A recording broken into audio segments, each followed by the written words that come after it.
good afternoon from Baltimore, and good morning to those of you that the sun hasn't quite gotten that far in the sky yet. My name is Abra Bush, and I am the Senior Associate Dean at the Peabody Institute at Johns Hopkins University. Welcome to our Lunch and Learn series as we continue it into the spring semester. Today, we're going to be focusing on low latency platforms, and I'm absolutely delighted you could join us as well as our guests today.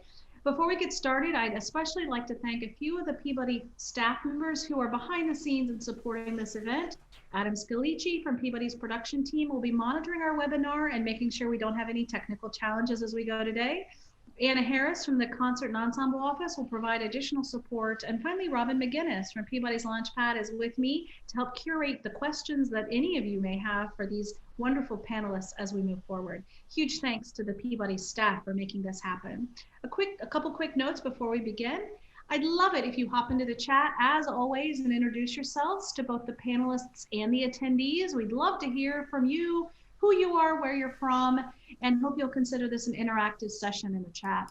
The presenters will spend about half of this amount of time, this hour, on their presentations and a conversation that we'll have, but we'd love to know what's on your mind too. So place any questions you have into the Q&A, and from there we can easily find them and make sure we get to as many of them as we can.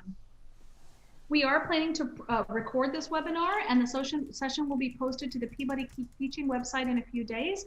All of you who have registered for this will also get a link to this webinar in your inboxes, so stay tuned.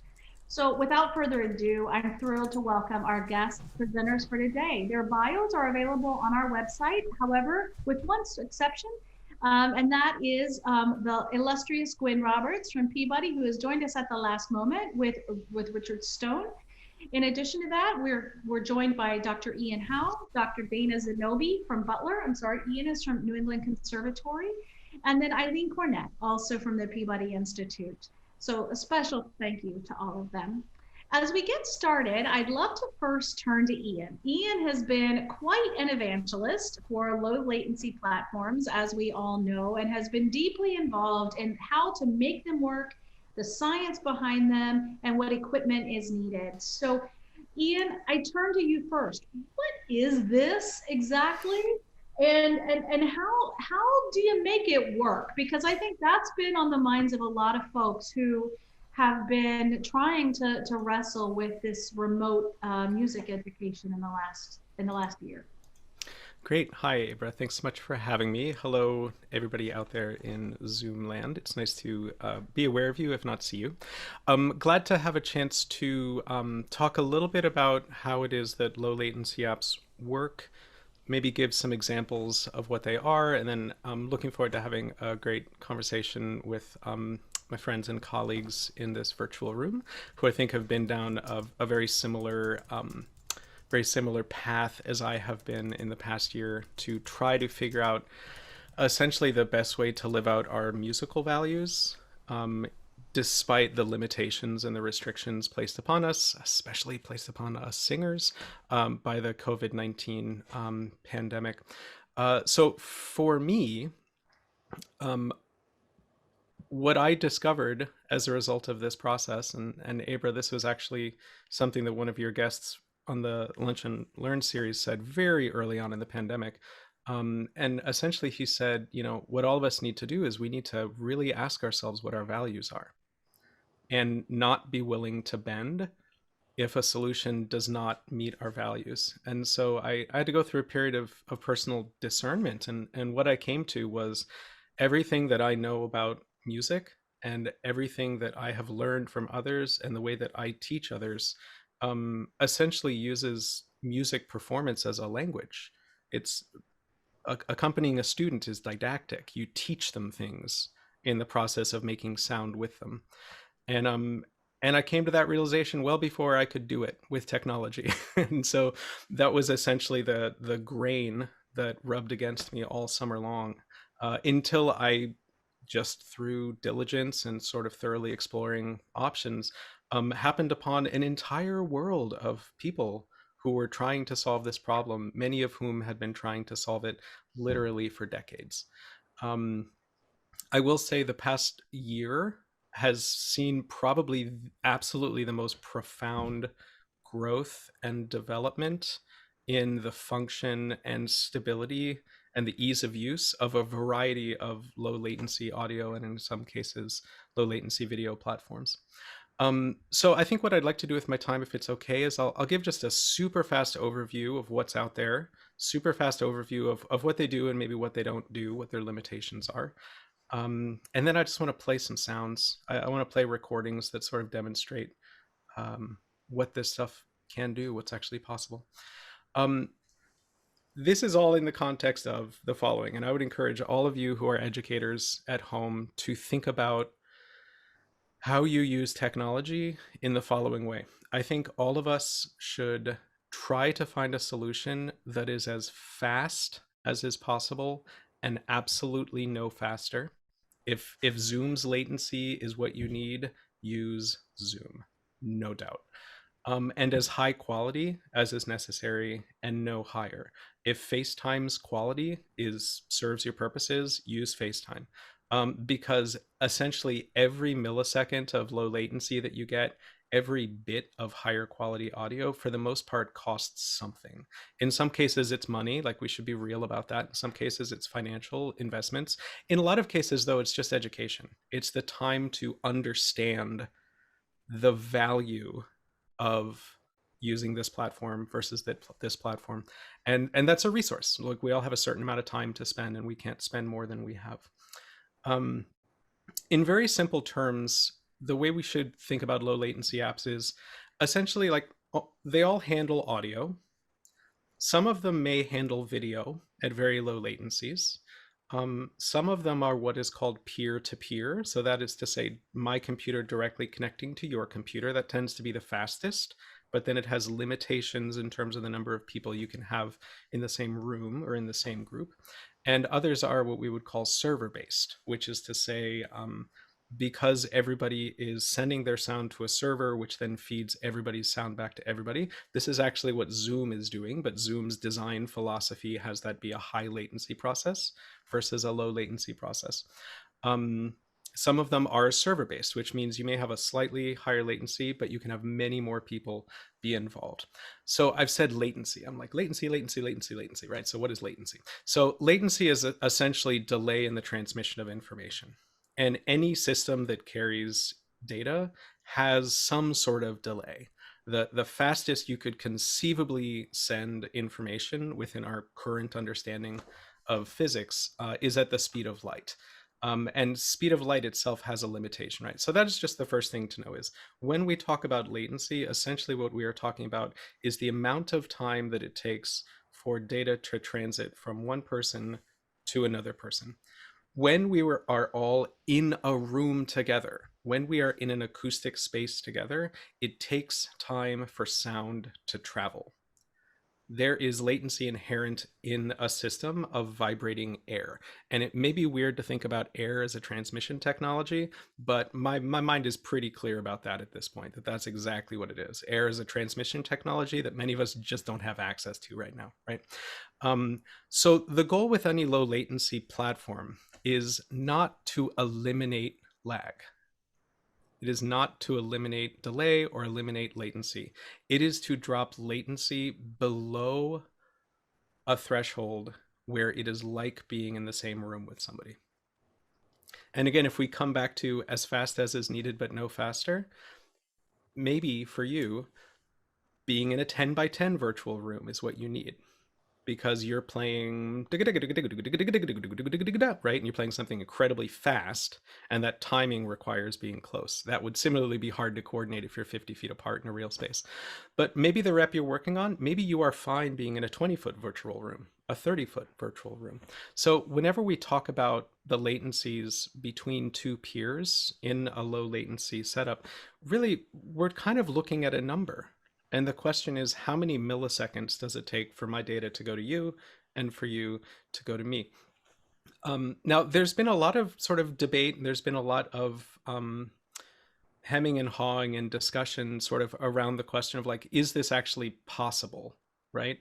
Given the technology that we have, is this something that is possible? And so I want to share just some samples. These are all recorded using the low latency audio transfer app SoundJack. I'm going to play a variety of them. I'm just going to introduce them one at a time so that we get a sense of what it is we're going to listen to just before we listen to it. I'm going to share my screen.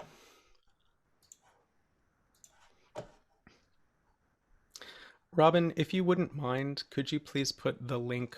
It's called What We Did and How We Did It. So this is a page on my website. This is an excerpt from an opera rehearsal. Good. An excerpt from an opera rehearsal where the soprano was on our campus in Boston, the pianist was at their home in Boston, and the tenor was in New Jersey.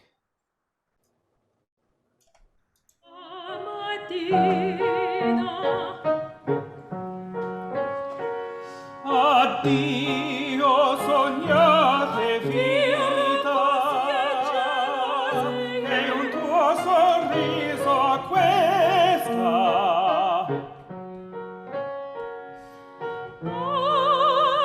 addio sospetti baci.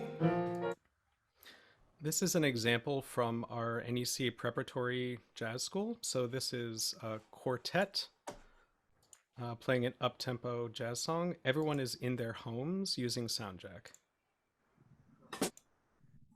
Softly as in a morning sunrise, the light of love comes stealing into a newborn day.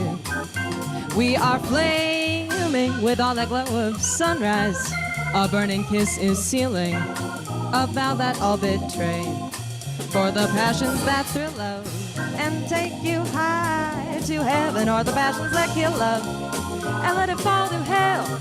So ends our story softly as in a morning sunrise. The light that gave you glory will take it all away.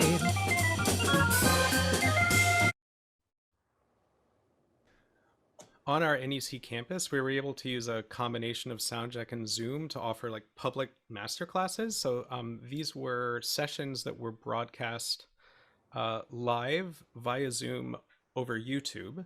The participants were connected on SoundJack, but then everybody else was using a high latency solution.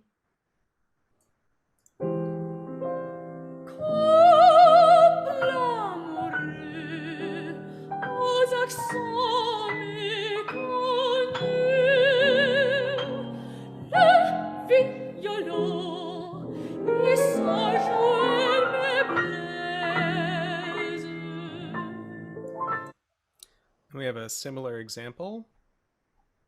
This is with a student in State College, Pennsylvania, pianist in Boston. Ma la reine des mensonges, plaisir au songe, plus légère que le vent des vents. À travers l'espace, à travers la nuit, elle passe, elle fuit, elle passe, elle fuit, elle passe, elle fuit. Great, okay. And then the last thing that I would like to show is this is just an example of a studio class. I run these studio classes basically every week, and we're able to do a similar sort of workflow where people are able to consume on a high latency connection, but the performers are able to perform on a low latency one.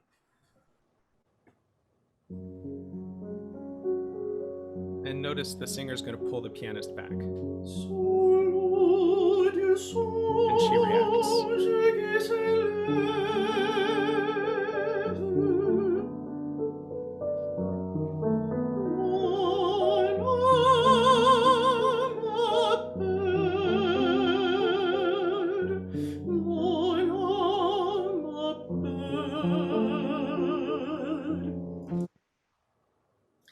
So there's a lot that goes into making a system like this work. And I know all of us in this room have been through similar processes, kind of bringing a community up to speed with being able to use them. So I'm definitely looking forward to hearing everybody else's reflections on that. I will say that we have been able to, within our voice area at New England Conservatory, we have about 70 people set up to be able to participate from home. We have 16 rooms on campus. We also have about 17 ensembles running this through our prep and continuing education jazz program from home. And we also have a partnership with the the Walnut Hill School for the Arts in Massachusetts, where we have a lot of sharing of our prep faculty, and their classical voice department and their jazz departments as well are set up with on-campus rooms, with off-campus setups for the teachers and students. So I will say this has been a challenging year for all of us, right? And coming up to speed with this technology has probably been one of the biggest challenges, certainly for me. I didn't know how any of this worked last February. But I just want to suggest, like, it is completely possible to make this work. And it is possible to come to understand how network technology works, how to optimize home setups, how to optimize on-campus networks, and how to basically tweak it. None of it is worth it if it doesn't align with your values. And so I keep coming back to this primary idea of, like, why would we intersect with low latency technology at all? And the reason for me is something is changed in the educational process. Something is changed in the collaborative process when you're actually able to make music with other people. So I shall perhaps leave it there. Ian, thank you so much. Eileen, I know that this work has very much aligned with your values, and I know that you've been exploring a number of these platforms. Do you want to maybe talk to us about what drew you to this work? I've heard you describe it so beautifully in the past, so I would love to hear more about this, how you've been utilizing these technologies. Yes, well, thanks to you, Abra, and you, Ian. I was introduced to SoundJack via Ian's online class this summer. As a coach pianist, I was desperate to make music with people, as most of us, I think, found ourselves. And so I did take Ian's class in SoundJack, and I also experimented a little bit with some other low latency programs, Jam Kazam. Earlier in the summer, SoundJack wasn't working as well with people who were on Windows machines, so I ended up using Jam Kazam with some of them. I tried for a day to use Jacktrip and Jamulus as well, but I felt that the sound on SoundJack was just so superior. But I definitely had my share of trials and tribulations because not being a super technical person, and I have 4 people in my house that are Zooming at the same time. So one of my first steps I did this summer was to call Comcast, and which is the only provider I can have in Baltimore City, and upgrade my bandwidth as much as I could. And because of that, then I had to buy a new router. And I don't know much about routers, but I ended up talking, and there were only 2 routers that I could use that were made. And of course, none of them were available over the summer because of COVID. And I ended up getting one directly from the manufacturer, and it would work for a day or 2, and then gremlins would come in at night and change all of the settings. And little did I know that it wasn't me. It was my router, and it took me at least 2 weeks of phone calls every night, resetting, sure that it was me that was doing something wrong, until finally I got the right technical person who said, "Oh, you have a router that should only be used in Asia." So I went through 2 routers, and then I got SoundJack working really well, and I was so excited because the first time I connected with somebody, which was actually Ian Howell, I ended up crying because it was just so rewarding to play for someone again. And then my Scarlett Focusrite died, and I didn't know what was wrong either, because there I was being putting messages on Facebook telling everybody, "Hey guys, guess what? This works." And then suddenly my friends were saying, "Well, your sound is terrible." And it took a long time, not being, again, super technically savvy. And then I figured out that I just needed a new Focusrite, and that my sound was garbled because of that. And since then, I've been using it with a handful of students. Many of our students only have access to Wi-Fi and can't access the routers, and so I'm not able to use that with them. But the ones that do, it's just such a rewarding experience, and we end up laughing and crying and giggling the first time that it all works, and it's just been life-changing, really, and given us all hope during this incredibly dark time. Thank you, Eileen, so much. Dana and Ian, you both have experience setting up sort of large scale programs at your institutions. Dana at Butler, of course, and Ian spoke a little bit about what else going on at NEC. Dana, I want to turn to you. How did you do this, and what did you do in order to execute this? Yeah, absolutely. So like Eileen, I had the great fortune of being an attendee at Ian's acoustic vocal pedagogy course this summer, and I signed up because I was all excited to learn about absolute spectral tone color and all the nitty-gritty topics about vocal pedagogy, and it just happened to coincide with the beginning of the school year. And so I went to the online teaching technology module first, not even, also like Eileen, not a super technical person. I knew nothing about microphones or signal chains, and just curious about whether there was a better solution than Zoom. And as it turned out, there were several solutions. So here, I'm going to share my screen just so you can get an idea, for those of you who don't know Butler, of where I'm working. So this is sort of Butler at a glance. We are a private liberal arts university in Indianapolis, Indiana, but we also have a dedicated school of music that offers the pre-professional music degrees, primarily to undergraduates, but we do have some graduate students as well. At the beginning of the pandemic, we were still figuring out, are we going to have masked lessons in person? We were still talking about space and logistics. But as it turned out, Butler decided to go in person since it's primarily residential. So we were not allowed to access the large halls for a 2-person lesson. They needed to put, 50-person pharmacy classes into those large spaces. So logistically, we were restricted to kind of the voice practice rooms and a few small chamber rooms in which it really wouldn't be safe even have in-person masked singing. So I was really interested in these low latency options that Ian presented in the course. And so there I am with some people from my IT department and my colleague Oliver Worthington, and we are assembling these modified fast music boxes, which are little Raspberry Pi based mini computers that we ended up putting in those practice rooms to run SoundJack for us. We did, like Eileen, we spent some time experimenting with different solutions. We tried JamKazam. We did try Jamulus, and we had somebody from IT come over and set up a Jamulus server for us.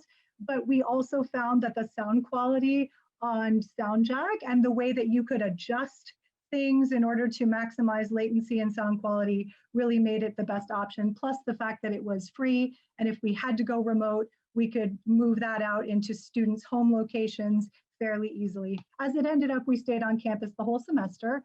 And our next discussion was, do we want to use classroom computers and invest in a whole bunch of very new 6-core or better processing power computers, or can we use these mini computers? And because of cost, these are a lot more cost effective than using, say, like a brand new Mac laptop.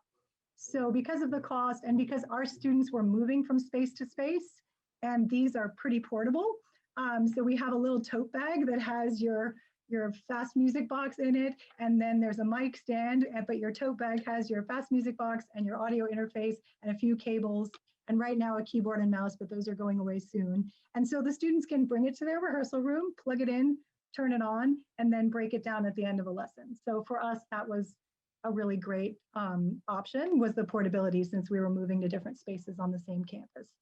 And down here, I talked about the equipment we had to invest in, because as a program, we didn't have these fast music boxes. We didn't have audio interfaces or microphones or stands. So I did have to go to my dean of the College of the Arts and say, hey, I have a great solution and we're gonna need some equipment. And we had a demo where I was in my office, my colleague, Dr. Sierra, was in his office, Kathy Bringerud was in Dr. Worthington's office, and we started, singing Cado Mio Ben, and our dean was there listening, and we all were amazed, and some of us were in tears because there was actual in-person collaborative music making going on. So once they experienced that, they okayed it. This is a picture of what the fast music box looks like on my computer, and there's my Focusrite Scarlett next to it. Right now, we are using a keyboard and a mouse, but pretty soon the creator of the operating system for the Fast Music Boxes, whose name is Christian Herne, who is wonderful, wonderful, wonderful with support. He said by April 1st, we should be able to use the touchscreen alone.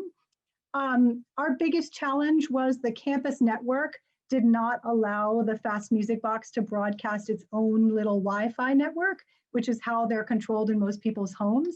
So we had to come up with a workaround solution for that. And our IT team actually came up with these little touchscreen units. So we control them via a touchscreen rather than via Wi-Fi. And our challenges, I think, occasionally there are connectivity issues, especially when there's high network traffic on campus, like at peak times when everybody's Zooming on the campus network. Sometimes we'll get dropped calls. Sometimes a Fast Music Box update will come through and it has to be rebooted a couple of times. And it's amazing how people have adjusted to the normalcy that was restored when we implemented SoundJack. And in the fall, the first time a student would have a SoundJack lesson, they would just be floored by the amazingness of being able to work with their collaborative pianist and adjust tempies. And now they're so used to it that if we have a day where it goes down, it's like, oh, this is so frustrating. So it's amazing to see in this pandemic year how normal it has become to have these in-person virtually lagless lessons. Oops. And this is just an overview of what we have at Butler. We've got 14 Fast Music Boxes. 3 of our instructors are on campus. We have 4 people working at home from home studios in the metro area. And then we have 3 portable sets on campus that move from place to place. So that's an overview of what we did. Hopefully that gives you a good idea. Very impressive, Dana. Thank you so much for spelling that out to us. It's quite amazing to me how some of your institutions have gone full on in this time. Congratulations to you. Gwyn, I want to turn to you. It was actually Richard who had sent me, and unfortunately he had to go to another rehearsal. He's making music today, so we're not going to fault him for that. Yeah, I'm not in the first piece, so you get me for a little while longer. We're thrilled to see you. So Richard had sent me a really great video that the 2 of you had been involved with making using Jamulus. So, and I know you've also used SoundJack and you've been really active in this work. Do you want to maybe tell us a little bit about how you've been deploying these tools and what they've meant to you in this time? Sure. Well, Richard and I have both been teaching, as have Ian and Dana and Eileen described. I've been using both SoundJack and JamKazam for teaching, but we also have a performing ensemble that has a concert series. And as the rolling cancellations kind of kept on rolling, we were trying to figure out how can we present video content that's newly created, even if we can't get together in person. So we've done a couple of things, and we're using the JamKazam platform for this rather than Jamulus is not something I've actually gotten involved with myself, but we've used JamKazam for this. And we did a couple of things. I think possibly the first one that Richard shared with you, Abra, let me share my screen here, was this. So JamKazam has the capability of broadcasting. So this is a lute song concert that we actually did live over JamKazam, ported through Vimeo. The singer is in Washington, D.C. area, and the lutenist is Richard, who is upstairs in his office from me in Philadelphia. Oh, turn not those fine eyes away. Oh, turn not those fine eyes away. Nor blush you gave me that kind look. So you can hear it's reaction in real time, of course. The fluttering that you're hearing is actually an artifact that there's a weird phenomenon where the entire internet signal goes wireless as it crosses the Canadian border for a distance of about 2 miles, and that occasionally introduces this flutter into the stream. So that was what you're hearing in the sound. But that's one thing that we were able to do. We broadcast this to our online audience. And then in January, this was December, in January when the cancellations just kept on rolling, we had a chamber concert scheduled that was called Expats and Immigrants, of Baroque composers going all over the place in the world. And we figured that we couldn't actually put 5 people in the same state with each other even. Our violinist is in Connecticut, our gamba player here is in Queens, New York, the harpsichordist is in Baltimore, and Richard and I are in different rooms in our house in Philly. So we used Jam Kazam to play together with the 5 of us, and then created this online concert, of which I'm playing you a little excerpt here.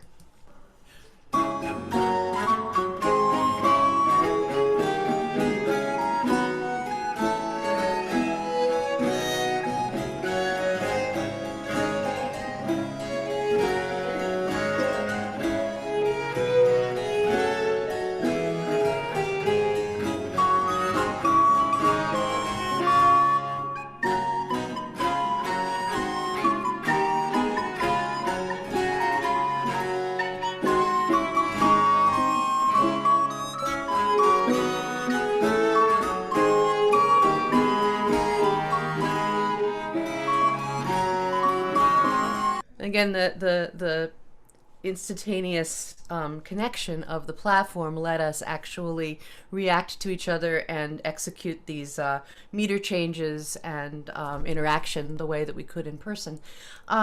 It looks like we're kind of in the same space from the backgrounds, but those are shower curtains.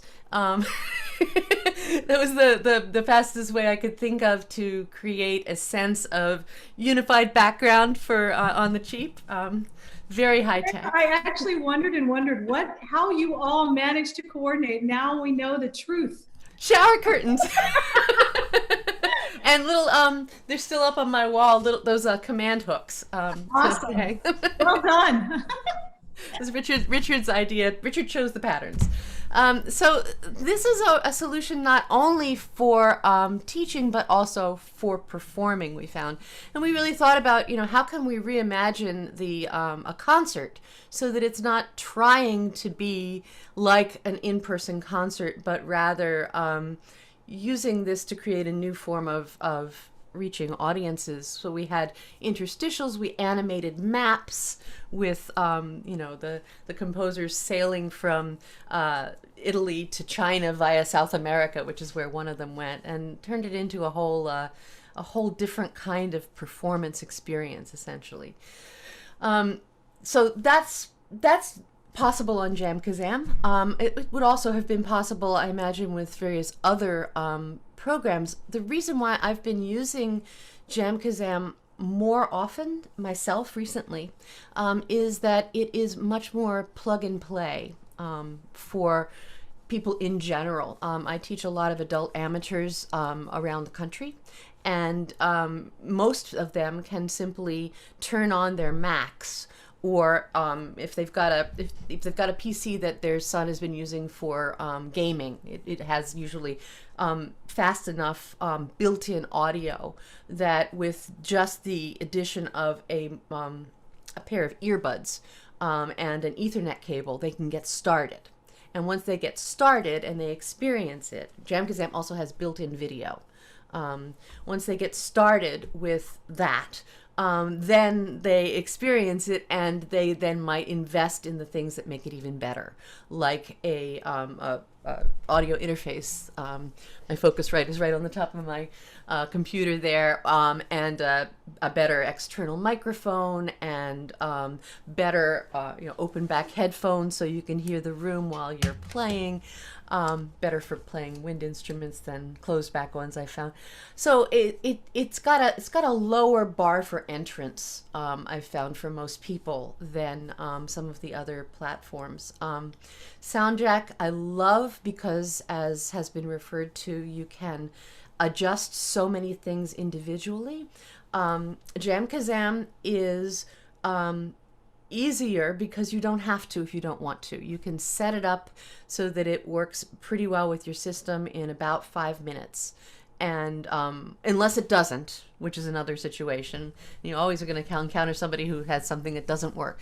But if it's good, if it's going to work well, it usually is set upable in 5 minutes, and then you can just go. So that's been a real boon. Now, Jam Kazam is no longer free. They started charging for it in January, but the $10 a month plan, which they give you, excuse me, they give you a free month of their gold plan when you first get started to figure out if you like it. And that $10 a month plan is pretty darn good. I also like that they are constantly making it better. And I think charging for it, I honestly don't mind paying for something that is paying people to develop a good tool.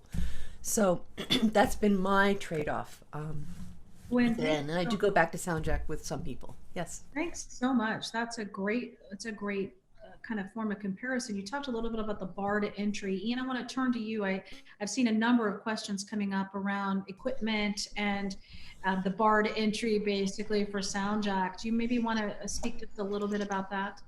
Yeah, for sure. So I would say, gosh, it's such an interesting time to be interacting with these technologies because, I put a lot of energy into sort of all of them early on, and then I found the solution that worked for me and sort of went into that because we had to open school and so there were practical things. I just had to put energy toward that, and I sort of stopped seeking. But I think there is an element to all of these where it's like the thing we know best, we tend to think of as the simplest, right? And so like I know SoundJack very well, and so I actually think of SoundJack as being a pretty straightforward app.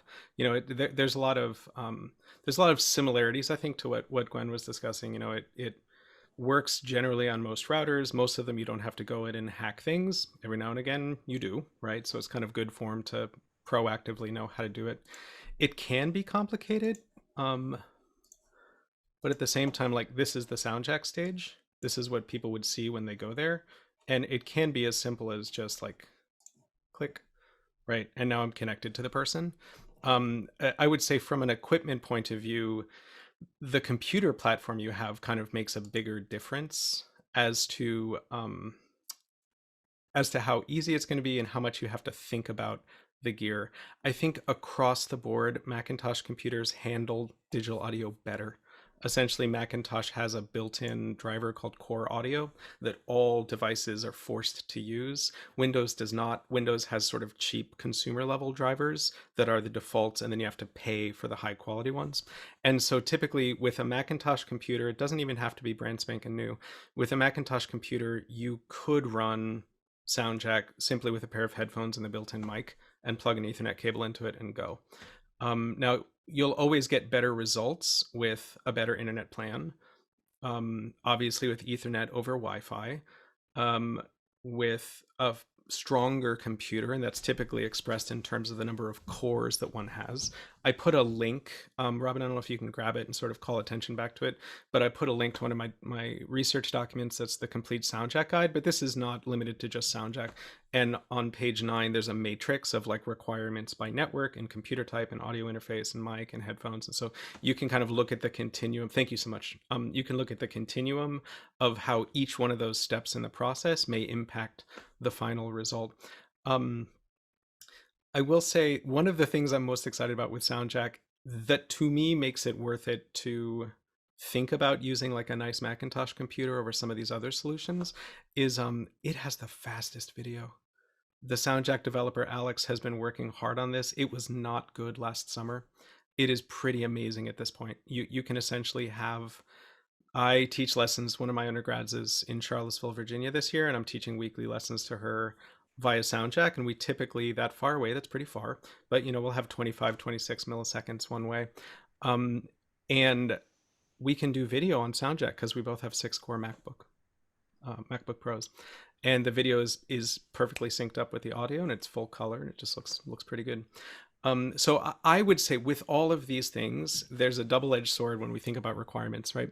Because I want to encourage everybody to try with what you have first.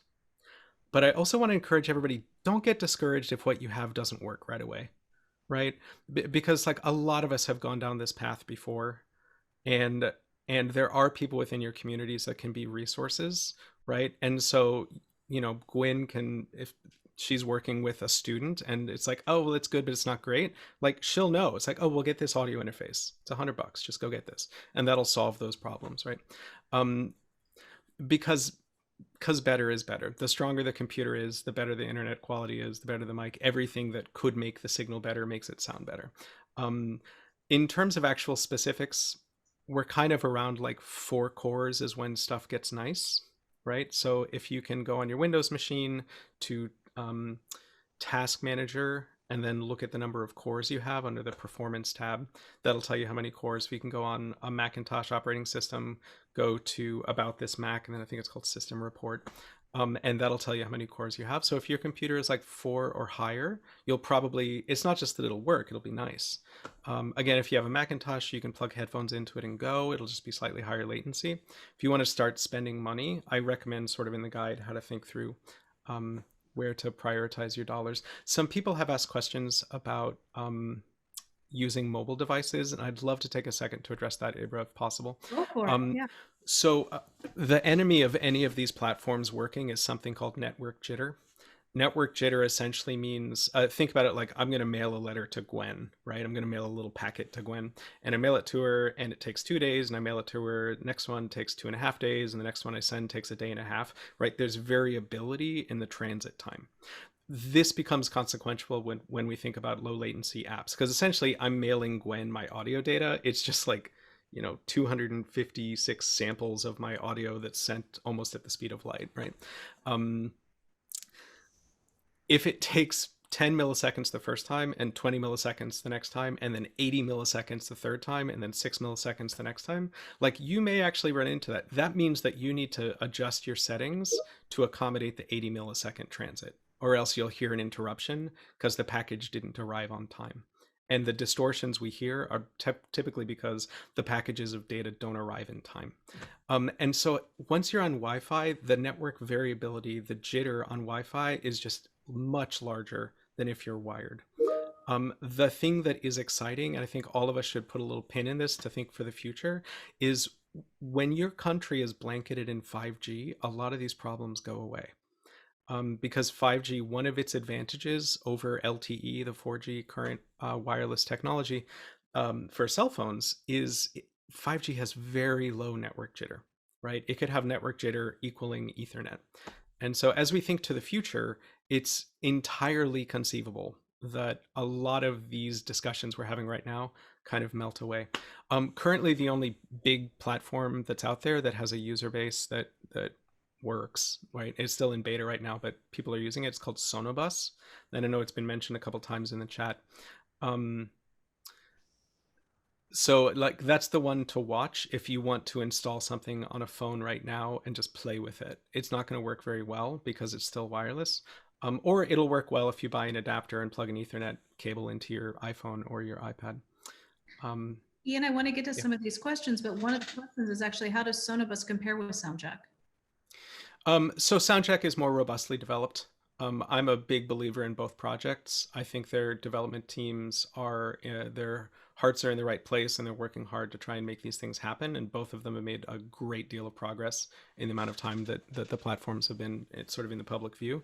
Sonobus just has some slightly different goals. There are some things it does that SoundJack doesn't do, and there's some things that it doesn't do yet that SoundJack does do.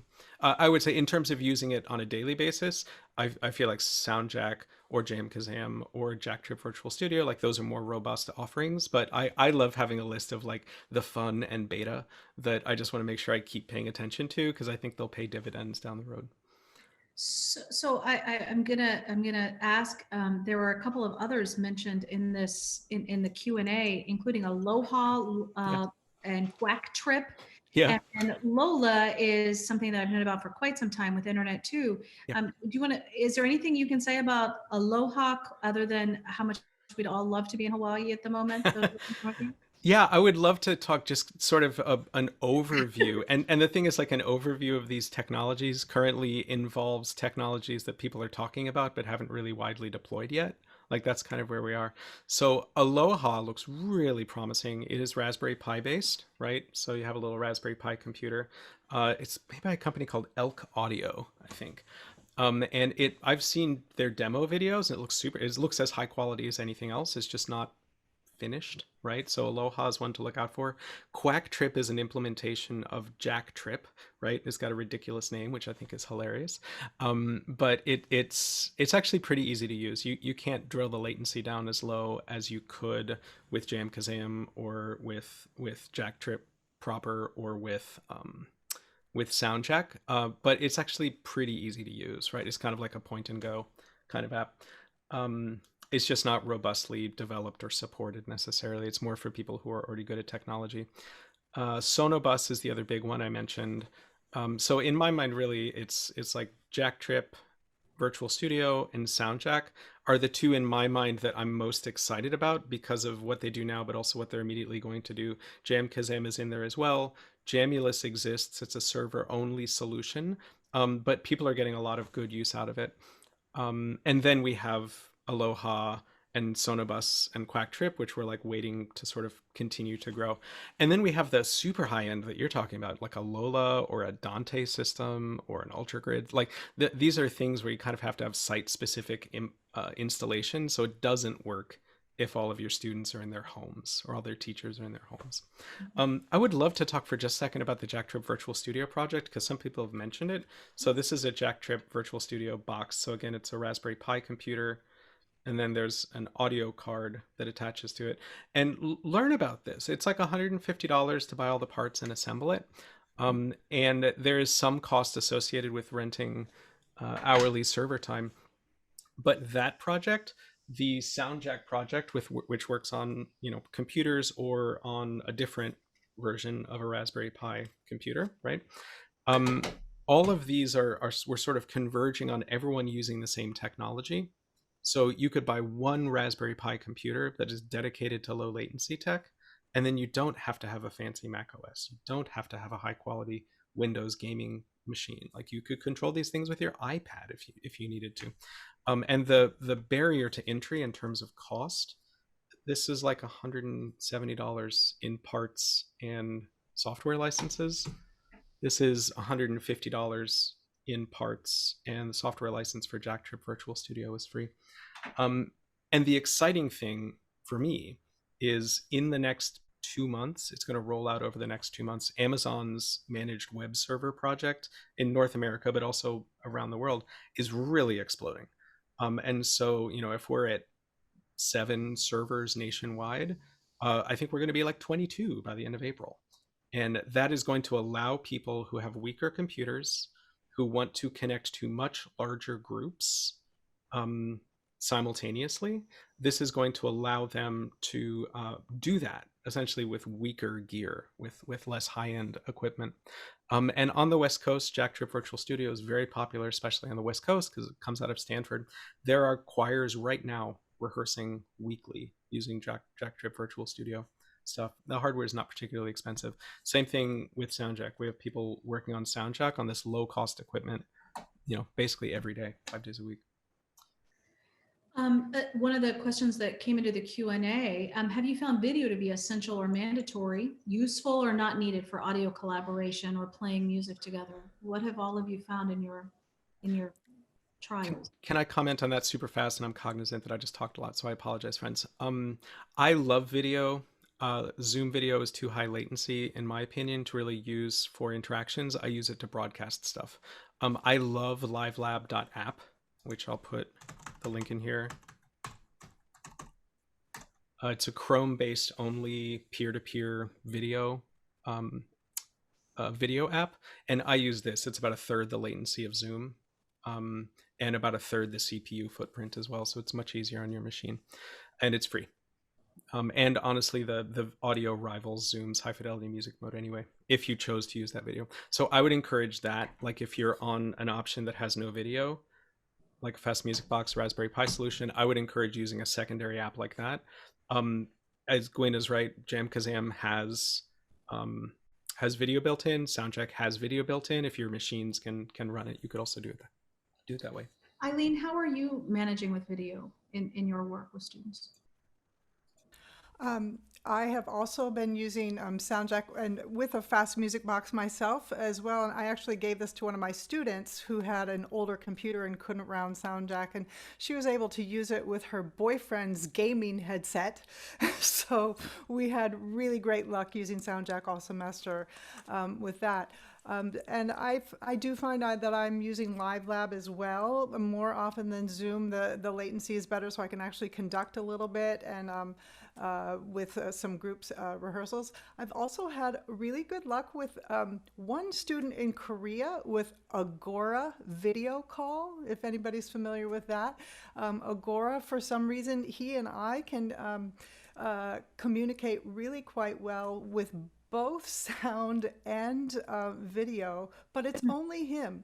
I don't have really good Agora experience with people here in the United States, and even with China or Hong Kong, it doesn't work as well. But there's one person in Korea it works really well with, and I'm not sure why. Maybe Ian can explain to us why. It's adjacent to one of the other questions, which is how far away was the farthest musician you could still collaborate with? How is that working?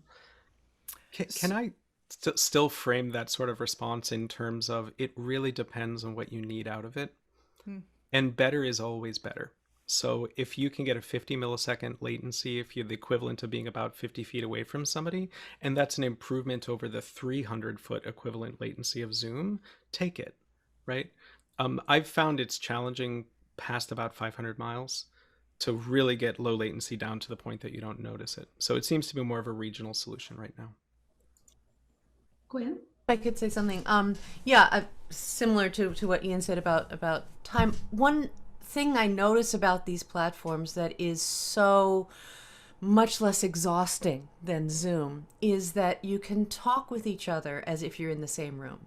Even if the latency is a little bit too high actually to be able to play or make music together live, just being in a environment where you can talk over each other and still hear each other and feel like you're having a natural together conversation is so freeing and so much better. And also just being able to hear more nuance in somebody's voice, to be able to hear the grainy detail of articulation and their playing, all of these things, even if the latency is too high for actual musical collaboration. I've been using Jamkazam with a student I have in California, and it's more than good enough for that. And I've met with one of my students in Taiwan also. And again, we can't make music at the same time, but we can talk and hear and react to each other like normal people. Thank you. There was one more question about microphones and latency issues with microphones, Ian. What recommendations do you have there? Let me preface this by saying we have tried really hard in the Lunch and Learn series to steer clear from being very specific with recommendations for microphones because they've been completely difficult to get sometimes. And no one's sponsoring us. So we're not, this is done on a budget of 0. So as a result, we've tried to do that, but what recommendations do you have for what to look for in those microphones? Yeah, that's a great question. I wrote an article for Classical Singer online, which I'm going to put in the chat. Because I encourage people to understand the differences between different types of microphones and then to purchase one that kind of meets the general type of mic you need. Again, part of my discernment process was I decided I didn't want to listen to my classical singing students give me studio recordings. I wanted to hear the way their voices excited the rooms. And so I made all of my students purchase omnidirectional microphones so that I would hear that. So all of my students have a single mono omnidirectional microphone. And there are some totally decent ones in sort of the $150-ish range. That tends to need to be plugged into a USB audio interface, which does the actual transition from analog to digital and digital back to analog. And that process takes time. And so, if you buy a Blue Yeti microphone, anybody who knows me, I'm kind of down on Blue Yeti microphones. If you purchased a Blue Yeti microphone, like, just know you didn't save yourself from purchasing an audio interface. There's an audio interface that's trapped inside the housing of that microphone that's doing the exact same thing. It just does it at a high latency and doesn't sound particularly good to my ears. So we always want to think about, like, which parts of the signal chain can you optimize. For low latency stuff, the audio interface itself is almost more important than the microphone. But then when you think about the microphones that you might buy, I would just really encourage people, like, it's not going to save you a lot of money to get a USB mic. If you're going to spend $150 on a USB mic, spend $200 and get a Focusrite Scarlett Solo. It's got very low latency. And get a $100 Audio-Technica 2020 microphone, or a $150 Little Blondie omnidirectional condenser mic. And it's $50 more over the course of a year, right? We've done this for a year now. It's nothing, right? Right. So we have just a few minutes remaining. These hours always go so fast. I would love to have each of you just very briefly talk about the future as you see it for low latency work and how you hope it unfolds and what you're seeing in the field. I know that's a lot. We've got about 3 or 4 minutes. So I'm going to start with Gwyn. Gwyn, what do you hope to see out of the future of this work? Well, I'm not going to just dump it because I can go back to being in person. I mean, right now, as Richard is at our rehearsal and I'm about to go to our in-person orchestral rehearsal, which we're doing with masks and testing, we were able to do our preparation with our concertmaster, who lives in Connecticut, a week ahead of time over Jam Kazam, and play through all the repertoire together and make decisions with lead time. So I'm going to keep doing that. I'm going to keep teaching my students who are geographically farther away. I have a bunch of students in, 100, 200 mile distance from me who used to come once a month for a lesson, and I can now give them a lesson every week if they want it. So I'm definitely going to keep doing that. The U.S. Army Fife and Drum Corps just hired me to do some coaching of yes, there is a Baroque flute ensemble inside the Old Guard, and I'm going to do that remotely in the next year. So it's not going away. It's just added more possibilities. Fantastic. Dana, what about you? Yes, I think very similarly. I imagine that I will continue to use SoundJack for some of those initial, just, let's go through this a couple of times and not have to drive to each other. A colleague and I were also talking about access, with schools that we collaborate with. Say we want to have a group of kids in, but it's hard to get them all on a bus and get them over here. Now that we have these portable fast music sets, we could lend out equipment to collaborators within the region and then call each other and have rehearsals without having to deal with moving a whole bunch of bodies from one space to another. So I imagine that now that we may not be using all 14 sets on campus all the time, that we could lend them out and then collaborate much more frequently and much more easily with people in the region we want to work. Fantastic. Eileen? Yes, I can see this, using this is here to stay. I know that in my own personal experience, I'm a member of a trio, and one of my trio members is in New Hampshire and the other one is in Indiana. And before, when we would do concerts, we would make sure to fly out early and make sure we had time to rehearse. And now we can just rehearse and then maybe just have a little sound check before a rehearsal. But also from a teaching standpoint, we can have the world for master classes, and we're not limited now to people that we can fly in and spend and that sort of thing. And we've experienced that this year at Peabody with having people from all over being able to come in and talk with us, and that's just been a real blessing. I do still hope personally that we will get snow days sometimes. Good luck with that, Eileen. I still think Snow Day should be a celebration, but it's really, I think it's here to stay. Thank you so much. Ian, last words on where this is headed. I can do this in 20 seconds. I'm moving it into my curriculum. I'm going to formally teach, right? Because I think it's a skill as important as Finale or Max MSP or any other music technology that should just be taught. We have low latency artistic project grant program that we just did our first round of awards for creative projects that our graduates and current students do that could only happen with soundtracks. I'm looking forward to people teaching me what can be done with this stuff. When I was a young singer, I spent so many hours on the Metro North train getting into New York just so I could have a lesson in somebody's living room anyway. And I don't think pre-professional students are ever going to do that again. They're going to do it in their living room, right? And then the last thing is my sincere hope for NEC is I think we're about to become the first truly regional preparatory and continuing education school in the country. Because there's no reason that somebody who wants to play drums in a jazz band on the weekends but has kids and they need to get dinner and they need to come home from work, if they can set up to do it in the basement and they can engage with music that way, and they don't have to spend an extra 2 hours, they don't have to pay for parking in Back Bay, and they don't have to get dinner there, they don't have to walk around, and every time you walk into a city it's like it turns you upside down and it shakes the money out of you, right?